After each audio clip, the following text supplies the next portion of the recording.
Друзья мои, всем привет! Сегодня мы поговорим об изменениях, которые добавлены в событие «Рейд на резервуар». Но прежде чем начать, хочу попросить вас написать в комментариях, на какие темы вы ждете ролики. И без слов понятно, что о новых и актуальных событиях мы готовим материал как можно быстрее, чтобы у вас была вся информация, которая поможет вам эффективно играть. Но кроме этого есть темы, которые важны всегда.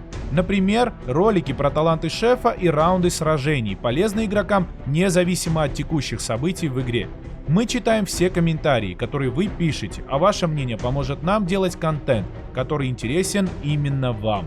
Итак, начнем. Хочу поблагодарить наших модераторов Николь и Ларисон за собранную информацию, которым уже удалось отыграть воду по новым правилам, и они поделились своим опытом. Как только мы открываем событие «Рейд на резервуар», то появляется уведомление с пометкой «Важно». В рейде на резервуар теперь дополнительно уменьшено количество очков, когда здание занято противником.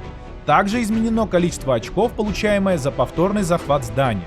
Резервуары для воды, то есть водосборники, наиболее эффективны при заготовке ресурсов. Занятые здания продолжают производить очищенную воду. Со временем вместимость здания будет превышена. В конце битвы объем, превышающий лимит здания, будет засчитан как победные очки защитника. Если здание не удастся защитить, эти очки будут потеряны. Таким образом, если здание захвачено нападающим, излишки очищенной воды будут падать вокруг здания, и отряды с обеих сторон могут собрать их и получить очки.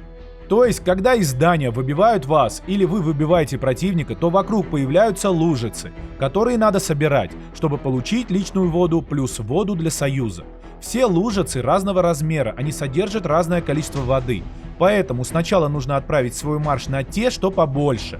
Но учтите, что на разбросанную воду большой спрос, нужно максимально торопиться. Над изображением разбросанной воды есть значок с каплей и цифрами. Это показывает, сколько воды содержит лужа.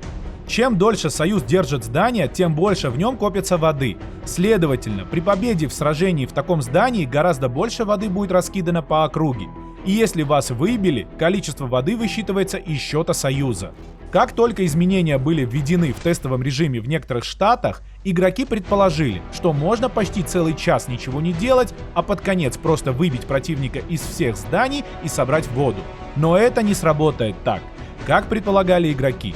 Потому что во время оккупации здания, как сказано в правилах, очищается вода, которая идет за счет Альянса, а разливается только та вода, которая превышает лимит вместимости конкретного здания. Также стоит учитывать тот факт, что можно неэффективно сыграть в части сбора разбросанной воды.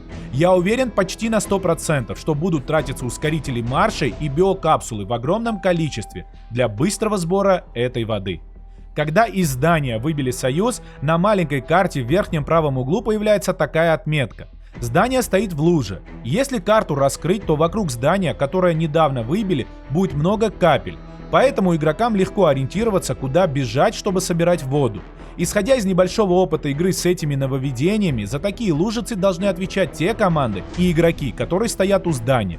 Если же вы выбиваете противника из здания, которое расположено в некоторой удаленности от вас, то лучше, чтобы в команде заранее был определенный игрок с большим запасом релокаторов, который будет летать и собирать эту воду.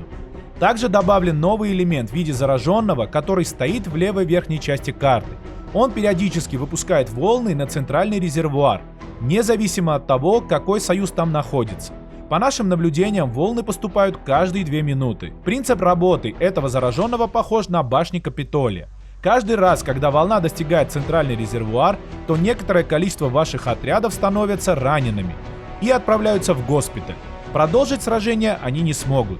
Пока что мы не смогли выяснить, какое количество войск будет ранен, но в среднем это 10%.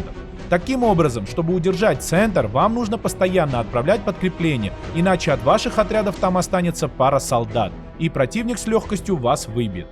Но многие союзы не ставят себе цель постоянно занимать центр. Одной из приоритетных точек является солнечная электростанция, так как она уменьшает время, необходимое для получения контроля над строением. Таким образом, основной задачей при такой тактике является выбить противника из центра до того, как он получит контроль. И в таком случае союзы постоянно создают двойные рейды, чтобы выбивать соперника.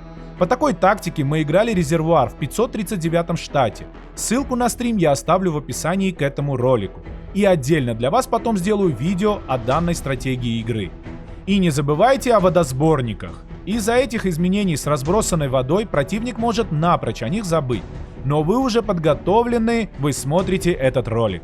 В любом случае, чтобы лучше понять нововведение, необходимо отыграть новый рейд на резервуар самостоятельно.